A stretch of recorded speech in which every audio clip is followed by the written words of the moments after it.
Hello guys and welcome back to best car picks. ഒരു വർഷം മുന്നേ ഹ്യുണ്ടായി ഇറക്കിയ ഗ്രാൻഡ് ഐറ്റൺ ബേസ്ഡ് ആയിട്ടുള്ള ഒരു കോമ്പാക്ട് SUV ആയിരുന്നു നമ്മുടെ എക്സ്റ്റർ എന്ന് പറയുന്ന SUV. ഈ വാഹനം ഇറങ്ങിയതിൻ്റെ ഒരു വർഷത്തിൻ്റെ ആനിവേഴ്സറിയുടെ ഭാഗമായിട്ട് അവരിപ്പോൾ ഇതിൻ്റെ പുതിയൊരു സ്പെഷ്യൽ എഡിഷൻ ഇറക്കിയിരിക്കുകയാണ്, നൈറ്റ് എഡിഷൻ. ഇതിനകത്ത് നമുക്ക് കുറച്ചധികം കോസ്മെറ്റിക് ചേഞ്ചസ് ഒക്കെ വരുന്നുണ്ട്. അതിനുപരി ഈ കോസ്മെറ്റിക് ചേഞ്ചസ് വരുന്ന പ്രൈസ് ഡിഫറൻസ് ആണ് ഏറ്റവും ഇമ്പോർട്ടൻ്റ് ആയിട്ടുള്ള സംഭവം. അത് ഞാൻ പറയാം. ഷൈന് മുമ്പ് നമുക്ക് ജസ്റ്റ് ഇതിൻ്റെ അകത്ത് വരുന്ന ഡിഫറൻസ് എന്തൊക്കെയാണെന്ന് നോക്കാം. ഫസ്റ്റ് തന്നെ ഫ്രണ്ട് പ്രൊഫൈലിലേക്ക് വരികയാണെങ്കിൽ ഈ പൊതുവെ ഞാൻ കണ്ടിട്ടുള്ളൊരു കാര്യമാണ്, നമ്മളൊരു വണ്ടി എടുത്തു കഴിഞ്ഞാൽ ചിലവരൊക്കെ അതിൻ്റെ അകത്ത് വരുന്ന ക്രോമും അതുപോലെ സിൽവറും സാധനങ്ങളൊക്കെ മൊത്തത്തിൽ ബ്ലാക്ക് അടിക്കാറുണ്ട്. ഈ വണ്ടിയിൽ നമ്മൾ അങ്ങനെയും ചെയ്യേണ്ടി വരില്ല, കാരണം ഓൾറെഡി കമ്പനിയിൽ നിന്ന് തന്നെ ഈ വാഹനത്തിൻ്റെ ബോഡി കളറും ബ്ലാക്ക് ആണ്. അതുപോലെ തന്നെ ഇതിൻ്റെ അകത്ത് കൊടുത്തിരിക്കുന്ന സിൽവർ ആക്സൻസും അതുപോലെ ക്രോം എലിമെൻസും ഒക്കെ ഉണ്ട് ടോപ്പ് ആൻഡ് മോഡൽ. പക്ഷേ ഇവരതൊക്കെ നമുക്ക് ഡീക്രോം ചെയ്തു അതുപോലെ ഫുൾ ബ്ലാക്ക് അടിച്ചൊക്കെയാണ് തരുന്നത്. ഇതിൻ്റെ അകത്ത് ഈവൻ സ്കിഡ് പ്ലേറ്റ്സ് ആണെങ്കിൽ പോലും ശരിക്കുള്ള വണ്ടിയിൽ സിൽവർ ആണ് വരുന്നത്, പക്ഷേ ഇതിൻ്റെ അകത്ത് അവർ ബ്ലാക്ക് അടിച്ചിട്ടുണ്ട്. അതുപോലെ ഒരൊറ്റ ക്രോം എലിമെൻറ്റ് പോലും ഇതിൻ്റെ അകത്തില്ല. എക്സ്റ്റർ എന്ന് പറഞ്ഞൊരു ബാഡ്ജിങ് ഈ വണ്ടിയിൽ ഫ്രണ്ടിലുണ്ടായിരുന്നു, അതൊക്കെ ഒരു ബ്ലാക്ക് അടിച്ചാണ് തരുന്നത്. ഹ്യുണ്ടായുടെ ലോഗോ വരെ നമുക്കൊരു എന്താ പറയുക ബ്രഷ്ഡ് അലൂമിനിയം ഫിനിഷ് പോലെ അത്ര ഗ്ലോസി ആയിട്ടുള്ള രീതിയിലല്ല കൊടുത്തിരിക്കുന്ന, ഒരു ഗ്രേ ഫിനിഷിലാണ് വരുന്നത്. അതുകൊണ്ട് ഇതിൻ്റെ ഫ്രണ്ട് പ്രൊഫൈലിൻ്റെ ലുക്ക് ഇപ്പോൾ അത്യാവശ്യം എൻഹാൻസ് ആയിട്ടുണ്ട്. ബാക്കി ഫീച്ചേഴ്സ് ഒക്കെ സെയിം ആണ്. നമുക്കിപ്പോഴും ഹാലജൻ പ്രൊജക്ടർ ഹെഡ് ലാംപ്സും അതുപോലെ LED DRLs ഒക്കെ ഇതിൻ്റെ അകത്തുണ്ട്. ഇനി സൈഡ് പ്രൊഫൈലിലേക്ക് വരികയാണെങ്കിൽ ഇതിനകത്ത് ഡയമെൻഷൻസിലൊന്നും വേറെ ചേഞ്ച് ഒന്നും വരുത്തിയിട്ടില്ല. പക്ഷേ നമുക്ക് ടോപ്പ് എൻഡിൽ പൊതുവെയുള്ള ക്രോം ഡോർ ഹാൻഡിൽസോ അല്ലെങ്കിൽ ഡ്യുവൽ ടോൺ അലോയ് വീൽസോ അങ്ങനത്തെ സംഭവങ്ങളൊന്നും തന്നെ ഇതിൻ്റെ അകത്തില്ല. അലോയ് വീൽസിന് ഡിസൈനും സൈസും എല്ലാം സെയിം ആണ്, അതിലൊരു വ്യത്യാസമില്ല. 16 ഇഞ്ച് അലോയ് വീൽസ് ആണ്. പക്ഷേ ഇപ്രാവശ്യം അവർ ഫുൾ ബ്ലാക്ക് ഫിനിഷിലാണ് അലോയ് വീൽസ് കൊടുത്തിരിക്കുന്നത്. അതുപോലെ തന്നെ നമുക്ക് ഇതിനകത്ത് ഫ്രണ്ടിൽ ഡിസ്ക് ബ്രേക്സ് ഉണ്ട്. അതിൻ്റെ ബ്രേക്ക് കാലിപ്പർ റെഡ് കളർ ആക്കിയിട്ടുണ്ട്. അത്യാവശ്യം സ്പോർട്ടി ആയിട്ടുള്ള ലുക്ക് കിട്ടാൻ വേണ്ടി ചെയ്തതാണ്, അതും കൊള്ളാം. പിന്നെ ORVMs ബ്ലാക്ക് കളറിലാണ് വരുന്നത്. അതുപോലെ ഇതിൻ്റെ നമ്മുടെ സി പില്ലറിൻ്റെ പോർഷനിലായിട്ട് ഒരു സിൽവർ ആക്സെൻ്റ് ഉണ്ടായിരുന്നു ടോപ്പ് എൻഡ് വണ്ടികളിലൊക്കെ, അതും ഇവർ ഇതിനകത്ത് ബ്ലാക്ക് ആക്കിയിട്ടുണ്ട്. അങ്ങനെ മൊത്തത്തിൽ ഒരു ബ്ലാക്ക് ഡോട്ട് ഫിനിഷാണ് കിട്ടുന്നത്. ഈവൻ നമ്മൾ റൂഫിലേക്ക് വരികയാണെങ്കിൽ റൂഫ് റെയിൽസും സംഭവങ്ങളും എല്ലാം തന്നെ ഇതിനകത്ത് ബ്ലാക്ക് ഫിനിഷിലാണ് കിട്ടുന്നത്. പിന്നെ ബോഡി സൈഡ് ക്ലാഡിംഗ് ഒക്കെ ഒബ്വിയസ്ലി ഇതിനകത്ത് മാറ്റ് ബ്ലാക്ക് ആയിരുന്നു പണ്ട്. അങ്ങനെ മൊത്തത്തിലുള്ള ഒരു ബ്ലാക്ക് ഫിനിഷിലാണ് ഈ വാഹനത്തിൻ്റെ സൈഡ് പ്രൊഫൈൽ അവർ പിടിച്ചിരിക്കുന്നത്. കാണാനൊക്കെ അത്യാവശ്യം രസമുണ്ട് സൈഡ് പ്രൊഫൈലാണെങ്കിലും. എനിക്ക് പൊതുവേ അതിൻ്റെ ആ സിൽവറും കുറേ സാധനങ്ങളൊക്കെ സി പില്ലറിലേക്ക് വരുമ്പോഴേക്കും ഇത്തിരി ഓടായിട്ട് ഇറങ്ങിയ സമയത്ത് തോന്നിയിട്ടുണ്ടായിരുന്നു. പക്ഷേ ഇത് മൊത്തം ബ്ലാക്ക് ആയ സമയത്ത് അങ്ങനെ ഒരു പ്രശ്നം തോന്നുന്നില്ല. ഇനി ലാസ്റ്റ് ആൻഡ് ഫൈനൽ റിയർ പോർഷനിലേക്ക് വരികയാണെങ്കിൽ ഇവിടെ നമുക്ക് മൊത്തത്തിലുള്ളൊരു ബ്ലാക്ക് ഡോട്ട് ട്രീറ്റ്മെൻ്റ് ആണ് കിട്ടുന്നത്.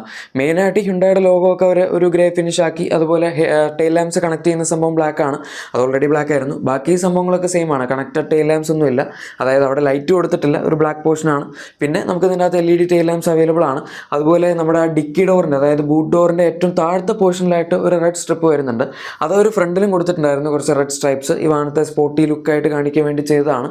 പിന്നെ ഫ്രണ്ടിൽ പറഞ്ഞ പോലെ തന്നെ ബാക്കിലും നമുക്ക് സിൽവർ സ്കിഡ് പ്ലേറ്റ്സ് ഒന്നും അവൈലബിൾ അല്ല, അതും അവർ മൊത്തം ബ്ലാക്ക് ഫിനിഷിൽ തന്നെയാണ് ചെയ്തിരിക്കുന്നത്. ബേസിക്കലി ഈ വണ്ടിയിൽ നമ്മൾ എവിടെ നോക്കിയാലും ഇതിൻ്റെ അകത്ത് സിൽവറോ അല്ലെങ്കിൽ ക്രോമോ അങ്ങനത്തെ സാധനങ്ങളൊന്നും തന്നെ കാണാൻ പറ്റില്ല. ഈവൻ SXൻ്റെ ബാഡ്ജിങ് അതുപോലെ എക്സ്റ്ററിൻ്റെ ബാഡ്ജിങ്, SXൻ്റെ ബാഡ്ജിങ് ആക്ച്വലി ഇല്ല, നൈറ്റ് എഡിഷൻ്റെ ബാഡ്ജിങ് ആണ് ഒരു റൈറ്റ് സൈഡിലായിട്ട് കൊടുത്തിരിക്കുന്നത്. പൊതുവെ SXൻ്റെ ബാഡ്ജിങ് ഉണ്ടാകുന്ന സ്ഥലത്ത്. എക്സ്റ്ററിൻ്റെ ബാഡ്ജിങ് ആണെങ്കിൽ പോലും ഗ്രേ ഫിനിഷാണ്. ഇനി ഇതിൻ്റെ ഇൻറ്റീരിയറിലേക്ക് വരികയാണെങ്കിൽ നമ്മൾ ഇതിൻ്റെ എക്സ്റ്റീരിയറിൽ പറഞ്ഞ പോലെ തന്നെ കുറച്ചധികം വ്യത്യാസങ്ങൾ ഇവിടെ വന്നിട്ടുണ്ട്. പക്ഷേ ഭയങ്കരമായ ഡിഫറൻസ് ഉണ്ടോ എന്ന് ചോദിച്ചാലില്ല, കാരണം ഓൾറെഡി ഗ്രാൻഡ് ഐറ്റൺ ബേസ്ഡ് വണ്ടി ആയതുകൊണ്ട് ഗ്രാൻഡ് ഐറ്റൻ്റെ സെയിം ഇൻറ്റീരിയർ തന്നെയാണ് ഹ്യുണ്ടായി ഇതിൻ്റെ അകത്ത് കൊടുത്തത്. ആൻഡ് വണ്ടി ഇറക്കിയ സമയത്ത് അവർ ഗ്രാൻഡ് ഐറ്റണിൽ ഡ്യുവൽ ടോൺ ആയിരുന്നെങ്കിൽ ഈ വണ്ടിയിൽ ഫുൾ ബ്ലാക്ക് തീമിൽ തന്നെയായിരുന്നു ഇൻറ്റീരിയർ പിടിച്ചിരുന്നത്. അവർ ക്രെറ്റയുടെയൊക്കെ നൈറ്റ് എഡിഷൻ ഇറക്കിയ സമയത്ത് ഓൾറെഡി നമുക്ക് അതിൻ്റെ അകത്ത് ഡ്യുവൽ ടോൺ ഇൻറ്റീരിയേഴ്സ് കിട്ടുന്നുണ്ടായിരുന്നു. അപ്പോൾ നൈറ്റ് എഡിഷനിൽ ബ്ലാക്ക് ഇൻറ്റീരിയേഴ്സ് മൊത്തം ആക്കിയപ്പോൾ ഒരു ചേഞ്ച് ഉണ്ടായിരുന്നു. പക്ഷേ ഇതിൻ്റെ അകത്ത് ഇപ്പോൾ ഓൾറെഡി ബ്ലാക്ക് ഇൻറ്റീരിയേഴ്സ് ആയിരുന്നു ഫുള്ള്. പക്ഷേ അതിപ്പം അവർ കുറച്ച് റെഡ് ആക്സൻസ് ഒക്കെ ആഡ് ചെയ്തിട്ടുണ്ടെന്നുള്ളൊരു വ്യത്യാസമേ ഉള്ളൂ. ഇപ്പോൾ എക്സാമ്പിളായിട്ട് പറയുകയാണെങ്കിൽ AC വെൻസിന് ചുറ്റും റെഡ് ആക്സൻസ് വരുന്നുണ്ട്. അതുപോലെ നമ്മുടെ ആ ഒരു കൺട്രോൾ നടുവിലാണെങ്കിലും AC വെൻസിൻ്റെ സെൻട്രലായിട്ട് റെഡ് ആക്സൻസ് കൊടുത്തിട്ടുണ്ട്. പിന്നെ നമ്മൾ AC കൺട്രോൾസ്, അതിൻ്റെ rotary Nobil red accents available ആണ്. പിന്നെ അതിൻ്റെ താഴത്തായിട്ട് റെഡ് ആംബിയൻ ലൈറ്റിംഗ് പരിപാടികളൊക്കെ കൊടുത്തിട്ടുണ്ട്. അല്ലാണ്ട് വേറെ ഫീച്ചേഴ്സിലൊന്നും ഡിഫറൻസ് വരുന്നില്ല. നമുക്ക് സെയിം സ്റ്റിയറിംഗ് വീലാണ്. അതുപോലെ 8 ഇഞ്ചസിൻ്റെ infotainment system, digital instrument cluster, auto dimming IRVMs, അതുപോലെ ഇലക്ട്രിക് സൺറൂഫ് അവൈലബിൾ ആണ്. പിന്നെ വയർലെസ് ചാർജർ, അങ്ങനെ പൊതുവെ എക്സ്റ്ററിലുള്ള എല്ലാ ഫീച്ചേഴ്സും തന്നെയാണ് ഇതിൻ്റെ അകത്ത് വരുന്നത്. അഡീഷണൽ ആയിട്ട് അവരങ്ങനെയൊന്നും ആഡ് ചെയ്തിട്ടില്ല. പിന്നെ എക്സ്റ്റർ ഇറക്കിയ സമയത്താണ് ഹ്യുണ്ടായി അവരുടെ വണ്ടിയിൽ ഡാഷ് ക്യാം ഒക്കെ കൊടുത്തു തുടങ്ങിയത്.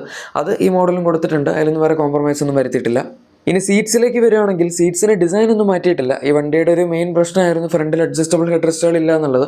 അതും അവർ ഇപ്രാവശ്യം മാറ്റിയിട്ടില്ല. ബട്ട് എനിവേ നമുക്ക് അതിൻ്റെ ഒരു കളർ കോഡിങ്ങിൽ ചെറിയ വ്യത്യാസം വന്നിട്ടുണ്ട്. സാധാരണ എക്സ്റ്ററിലും ഒരു ബ്ലാക്കിഷ് ഗ്രേ പോലത്തെ കളറാണ്, പ്യുവർ ബ്ലാക്ക് എന്ന് പറയാൻ പറ്റില്ല. പക്ഷേ അതിൻ്റെ അകത്തും നമുക്ക് എക്സ്റ്റീരിയർ പോർഷനിൽ ലെതർ റാപ്ഡും ലെതർ സീറ്റ് കവേഴ്സും അതുപോലെ നടുവിലത്തെ പോർഷനിൽ കുറച്ച് ഫാബ്രിക് ഫിനിഷ് പോലെയാണ് കൊടുത്തിട്ടുണ്ടായിരുന്നത്. ഇതിൻ്റെ അകത്ത് വെച്ച് നമുക്ക് മൊത്തത്തിലുള്ളൊരു ലെതർ സീറ്റ് കവേഴ്സ് ആണ് വരുന്നത്. പിന്നെ അതിൻ്റെ അകത്ത് നമുക്ക് കാണാം റെഡ് ആക്സൻസ് ഒക്കെ അവർ പുറത്തൂടെയുള്ള പോർഷൻസിലൊക്കെ എലിവേറ്റ് ചെയ്യുന്നതിൽ കൊടുത്തിട്ടുണ്ട്. എക്സ്റ്ററിൻ്റെ ബാഡ്ജിങ്ങും പിന്നെ നടുവിലത്തെ കുറച്ച് ഡിസൈൻ പോർഷൻസ് ഒക്കെ ഉണ്ട്. പിന്നെ നടുവിൽ റെഡ് വരെയൊക്കെ ഉണ്ട്, അതൊന്നും നമുക്ക് സാധാരണ എക്സ്റ്ററിൽ ഇല്ലാത്ത സംഭവങ്ങളാണ്. ഇത്രയാണ് ഡിസൈൻ വൈസ് പറയാൻ പറ്റുന്നത്. ഇനി ലാസ്റ്റ് ആൻഡ് ഫൈനലായിട്ട് ഇതിൻ്റെ പ്രൈസും അതുപോലെ ടെക്നിക്കൽ സ്പെസിഫിക്കേഷൻസും വേരിയൻസ് ഒക്കെ നോക്കുകയാണെങ്കിൽ ഈ വണ്ടിയിൽ ഓൾറെഡി ഒരു ഒറ്റ എഞ്ചിൻ മാത്രമേ അവൈലബിൾ ആയിട്ടുണ്ടായിരുന്നുള്ളൂ. 1.2 litre naturally aspirated 4 cylinder petrol എഞ്ചിനാണ്. 83 PS പവറും 113.8 ന്യൂട്ടൺ മീറ്റേഴ്സിൻ്റെ ടോർക്കുമാണ് ജനറേറ്റ് ചെയ്തുകൊണ്ടിരുന്നത്. ആൻഡ് ഇതിൽ നമുക്ക് മാനുവലും ഓട്ടോമാറ്റിക്, ഈവൻ നമ്മുടെ ഈ നൈറ്റ് എഡിഷൻ ആണെങ്കിൽ പോലും നമുക്ക് മാനുവലും അതുപോലെ AMT ഓട്ടോമാറ്റിക് രണ്ടും അവൈലബിൾ ആണ്. പിന്നെ വേരിയൻസ് എടുക്കുകയാണെങ്കിൽ ഇതിൻ്റെ അകത്ത് പറഞ്ഞു വരുമ്പോൾ ഒരു 4 വേരിയൻസിൽ കൊടുത്തിട്ടുണ്ട്. പക്ഷേ ശരിക്കും 2 വേരിയൻസ് ആണ്, SX അതുപോലെ SX ഓപ്ഷണൽ കണക്ട്. ഈ 2 വേരിയൻസിലുണ്ട്. ഇതിൻ്റെ തന്നെ ഡ്യുവൽ ടോൺ വേരിയൻസിലും ഹ്യുണ്ടായി ഇത് കൊടുക്കുന്നുണ്ട്. പിന്നെ രണ്ടിൻ്റെ അകത്ത് മാനുവൽ ഓട്ടോമാറ്റിക് ഈ സെയിം വേരിയൻസ് തന്നെയാണ് അതിൻ്റെ ഡിസ്ട്രിബ്യൂഷനിൽ വരുന്നത്. അതൊക്കെ അവർ കൊടുക്കുന്നുണ്ട്. 8.38 lakhs ഇതിൻ്റെ പ്രൈസ് സ്റ്റാർട്ട് ചെയ്യുന്നത്.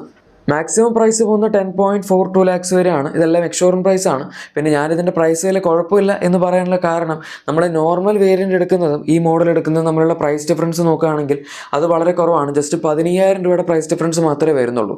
ആ ഒരു പ്രൈസ് ഡിഫറൻസിൽ അവർ ഇത്രയൊക്കെ സംഭവങ്ങൾ അഡീഷണൽ ഓഫർ ചെയ്യുന്നുണ്ടെങ്കിൽ തീർച്ചയായും അത്യാവശ്യം നല്ല വാല്യൂ ഫോൺ ആയിട്ടുള്ളൊരു പാക്കേജ് ആയിട്ട് തന്നെ പറയാം. കാരണം നമ്മളിപ്പം പുറത്ത് കൊടുത്ത് ഈ സംഭവങ്ങളൊക്കെ ഡീക്രോം ചെയ്യുക, അതുപോലെ ബ്ലാക്ക് ആക്കുക എന്നൊക്കെ പറയുന്ന, ഒന്നാമത് നമ്മൾ വണ്ടി എടുത്തിട്ട് പിന്നെയും അഡീഷണൽ ചിലവാണ്. അതും ഏകദേശം ഈ ഒരു റേറ്റിൽ തന്നെ നമുക്ക് ചെയ്യാൻ പറ്റും. പക്ഷെ എന്നാലും ഇതിപ്പോൾ കമ്പനി തന്നെ ചെയ്തു തരുന്നതുകൊണ്ട് നമുക്ക് അഡീഷണൽ എക്സ്പെൻസ് വരുന്നില്ല. അതുപോലെ തന്നെ നമുക്ക് വേറെ പുറത്ത് കൊടുത്ത് ചെയ്യിപ്പിക്കേണ്ട ബുദ്ധിമുട്ടും വരുന്നില്ല. നമുക്ക് ഓൾറെഡി ഷോറൂമിൽ നിന്ന് കിട്ടുന്ന വണ്ടി തന്നെ അവരുടേതായിട്ടുള്ള ക്വാളിറ്റിയിലായിരിക്കും വരുന്നത്. അപ്പോൾ അങ്ങനെ നോക്കുമ്പം ഫുൾ ബ്ലാക്ക് ആയിട്ടുള്ളൊരു വണ്ടി വേണമെന്നൊക്കെ പറയുന്നവർക്ക് തീർച്ചയായും കൺസിഡർ ചെയ്യാൻ പറ്റിയൊരു ഓപ്ഷനാണ്. ചില സമയത്തൊക്കെ ഇങ്ങനെ വരുന്ന വണ്ടികൾ കുറച്ച് ഓവർ പ്രൈസ്ഡ് ആവാറുണ്ട്. ഇവിടെ പക്ഷേ അവർ അങ്ങനെ അധികം ഓവർ പ്രൈസ്ഡ് ആക്കിയിട്ട് ചെയ്തിട്ടില്ല. ഇതിന് ഡിഫറൻസ് 25,000-30,000 രൂപയൊക്കെ ആയിരുന്നെങ്കിൽ നമുക്ക് പിന്നെയും പറയായിരുന്നു കുറച്ച് ഓവർ പ്രൈസ്ഡ് ആണെന്ന്. പക്ഷേ 15,000 എന്ന് പറയുമ്പോൾ ഓൺ റോഡ് പ്രൈസ് വരികയാണെങ്കിലും 18,000 അടുത്തൊക്കെ വരുള്ളൂ. അത്യാവശ്യം ഡീസൻ്റ് ആണ്. ഇതാണ് ഹ്യുണ്ടായി എക്സ്റ്ററിൻ്റെ നൈറ്റ് എഡിഷൻ്റെ വീഡിയോ. ഇഷ്ടപ്പെട്ടെങ്കിൽ തീർച്ചയായും ലൈക്കും സബ്സ്ക്രൈബും ഷെയറും ഒക്കെ ചെയ്തേക്കാം. നമുക്ക് മറ്റൊരു വീഡിയോയിൽ കാണാം. Thank you for watching my video and good bye.